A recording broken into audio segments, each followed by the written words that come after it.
Hi guys, welcome. It's Ashley with Badass Vegan. I am realizing that I have had type 1 diabetes for 20 years. I just can't even believe it. So that's what this video is about today. I want to explain what diabetes is, what type 1 diabetes is, and how and what I've learned over the last 20 years. So I was a normal kid up until 12, okay? I was diagnosed in 99 when I was 12 years old. I was in 6th grade. I remember very vividly becoming sick, but not realizing I was sick. So I had dropped a lot of weight. I was very, very skinny, and I was thirsty all the time and hungry all the time, and my body was under attack, but I didn't know what the problem was. So I was losing a lot of weight in a short amount of time, and my dad's the one that noticed it, and he thought I actually had bulimia or anorexia because I was constantly in the bathroom. Because when your body has too much sugar, oh, my kitty wants to say hi. When your body has too much sugar, and it's trapped in your body is basically what it is. So the pancreas produces insulin, and insulin naturally gets rid of excess sugar in your body. But when you're diagnosed with diabetes, your pancreas stops working, which means you don't make insulin, which means the sugar is just trapped in your body. Whether you eat an apple or a piece of cake or a piece of bread, the sugars that are naturally in those foods make your blood sugar go high, and without insulin there's nowhere for it to go. So you kind of have to go to the bathroom more because your body tries to get rid of it through urinating. So I was constantly going to the bathroom, and my body was just under attack. So I had lost, I don't even know how much weight, but I was already small to begin with. You know, a 6th grader, 12 years old. I was just very sick, and I didn't know what was going on. So anyways, so my dad took me to the doctor, my mom and dad collectively. I mean, it was a team effort of trying to figure out what the problem was. So, Scout wants to say hi. Okay, so anyways, my dad and mom took me to the doctor, and they did like a blood draw or a blood, a test to see that my blood sugar was really high. So they came to the conclusion you have diabetes. So they sent us immediately to Children's Hospital. I stayed in the hospital for, I want to say 2 or 3 days, and they gave me extensive training essentially on how to live as a type 1 diabetic as a child. So it was terrifying. I remember being so sick and looking at myself in the mirror in the hospital, and my eyes were sunken in, and I was so thin and frail and just looked so sick. It was awful. I remember vividly that moment of being diagnosed and them telling me you have to take shots the rest of your life anytime you eat some food. And that's, I think subconsciously what told me that food could be medicine was that moment in my life when they said, you need medication every time you eat. So subconsciously it was in my brain at that point. I got discharged from the hospital. I was like a teenager. So to go from just living life and eating whatever I wanted to having to take a shot every time I wanted to eat something was dramatically different than what I was doing in my everyday life.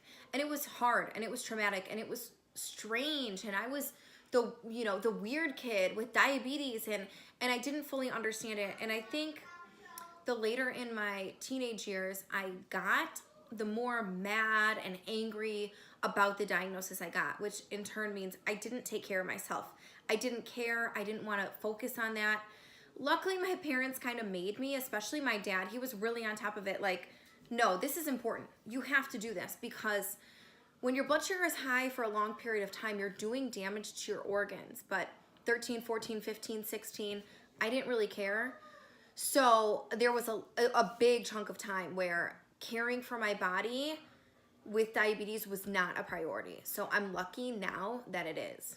And also the technology too. When I was diagnosed, they gave me vials of insulin, glass vials of insulin, and syringes. And here you go. Anytime you eat something, you have to take a shot, and then a shot before bed. So I was taking 4 to 6 shots a day. Oh my gosh, it was just so crazy. 4 to 6 shots a day at 12 years old. So it was a lot. So then the older I got, the more advanced technology got. So then when I was a teenager, they came out with a pen. It kind of looks like an EpiPen. So you could dial the dose, so it was easier. And it was still an injection though. So then in my early 20s, they came up with an insulin pump. And I'm currently on the insulin pump. I'm on the Omnipod insulin pump. I could show you guys. Let me see if I can manage this. It's on my leg right now. Hold on. Let me be modest about this. There it is right there. That machine is on my leg right now, but I move it every 3 days to a different location. Usually I keep it on my lower legs or lower backside here. This is what it looks like in the package. So this machine sticks on my body at all times. And then this, I just fill up the insulin in here and put it in there, and then this goes on my body. So honestly, the insulin pump is a major, major thing that happened with diabetes in my 20 years of having it, because manual injections every day was not fun, let me tell you. So this machine, I tell the machine, I have a little PDM that connects to this via Bluetooth, I'm guessing, airwaves, I don't know, they connect. I tell it what I ate, and then it puts insulin in my body. So it's so much easier, and I love it. And I also have another machine, which actually, let me see if I can show you guys this one modestly. It's right here. See, I have some medical tape on there, so it doesn't look very pretty, but that machine is called the Dexcom. And the Dexcom tells me what my blood sugar is all the time. And there's actually an app on my phone that connects to this. So I can look at my phone and it tells me what my blood sugar is. So I still have to manually prick my finger and see what it is once in a while to calibrate the two devices. But most of the time I can just pick up my phone and see what it is. So it's such a blessing, the technology with this disease. What have I learned in the 20 years? So much. What I've learned is that I honestly think there will be a cure in my lifetime, and I'm hopeful and grateful, and people are doing you know, research for diabetes all the time. I really truly feel like there will be a cure in my lifetime, which would be amazing. Diabetes sucks. It is a challenge. Every day it's a challenge to be mindful of what is going on in my own body. And food definitely plays a huge part in my daily life.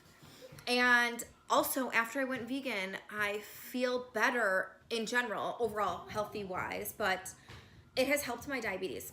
A1C is what they call the blood work when you get your, every 3 months, a diabetic should get their blood work done. And A1C is the target range of what your blood sugars average. And my A1C, I think, was 6.2 last time, which actually registers as a non-diabetic. So after going vegan, especially, I saw so much improvement in my diabetes and my health overall. So that's awesome. So I'm really grateful for that, and the knowledge of food. And also I work out a lot, so it's every day being aware of what I need to do to help myself be healthy. So I hope this helps you guys to understand diabetes more, and if you have questions, leave comments below. This is a topic that I'm super passionate about, and I'll do future videos on this. But thank you for watching. Bye.